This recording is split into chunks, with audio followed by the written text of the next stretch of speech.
So in terms of what are some of the attributes of a good think tank, one is clearly, and what I describe as the 4 R's. One is reliability, meaning that what is produced is of a high quality and that it is consistent in terms of that quality. And then that is connected to the question of relevance, which I think is another important quality for think tanks, in that they, in order to be helpful for policymakers, journalists, and the public on key policy issues, they really need to be relevant, which in many cases, and what I've said in the past, is that it needs to be, whatever is produced by a think tank needs to be in the right form, at the right time, meaning that it doesn't arrive after a piece of legislation has been voted on, and in the right hands, that you understand what your audience is as a think tank, and you are clear about their specific interests and needs as policymaker. And I'm really talking about how the form in which it's delivered. So relevance, reliability. The third area would be reach, and that means that the institution, in order to be effective, in order to be a good institution in terms of the attributes, it is important to have reach, meaning that they are reaching and understand how to reach key people in the media, key policymakers, and key policy elites who are involved in the decision-making process. And that is not just in government, it's really within civil society. And that's a key element in terms of the success of an institution. So relevance, reliability, and reach. The issue of think tanks and influence is a complex and delicate issue, but I think an increasingly information-rich environment where issues and information itself has high velocity and density. And what I mean by that is that information is moving at a very fast rate and changes quite frequently.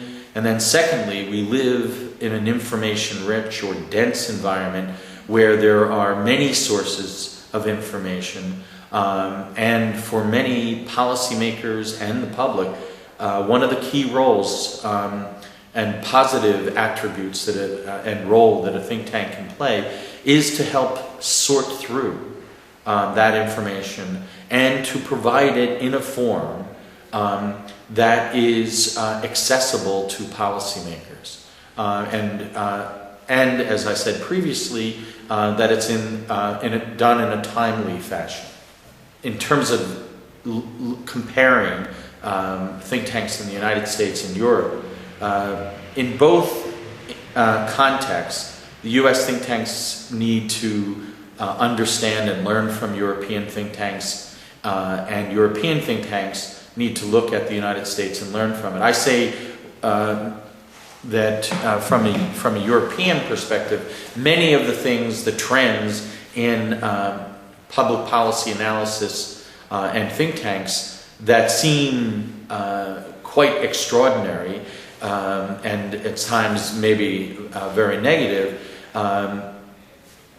that have manifested themselves in the United States, are going to eventually be incorporated into the political culture, into the political process, and to society in Europe. So it is best to understand them and to understand and adapt and integrate some of those strong positive qualities from what is occurring in the United States. But the fundamental difference in terms of the US and Europe is that US think tanks, there are more US think tanks, they're more visible, there's the dimension of a revolving door, so that there's greater movement between the individuals who are researchers at think tanks who go into government and then come out of government and go back to a think tank.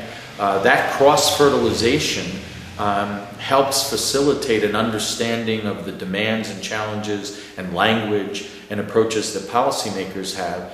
And then that then comes back and influences the culture at think tanks. And I think all of that is positive. Additionally, I think that the U.S. think tanks tend to be more policy-oriented and produce products that are more policy relevant relative to their European counterparts. It's not to say that the think tanks in Europe are not providing a useful product, but they're not as policy relevant. They're not as media savvy. They're not as visible. They're more behind the scenes as opposed to being actively consulted by on a regular basis by policymakers. They're not as visible in terms of the electronic media.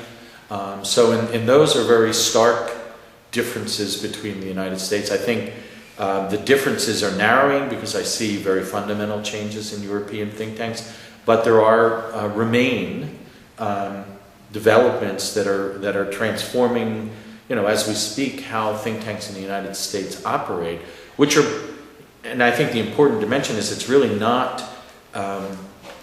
so much a U.S. phenomenon. The reality is that what is occurring is beyond affecting society at large. So the technological changes and what I describe as the democratization of information and actors in both foreign policy and in public policy, domestic public policy, are affecting and changing the modes of operation and the role that think tanks play both in the United States, and maybe the changes are not as dramatic and as visible in Europe and elsewhere, but they are coming. And it is at minimum incumbent upon think tanks in Europe to understand those very fundamental changes that are taking place and prepare for them so that they're not overwhelmed by them.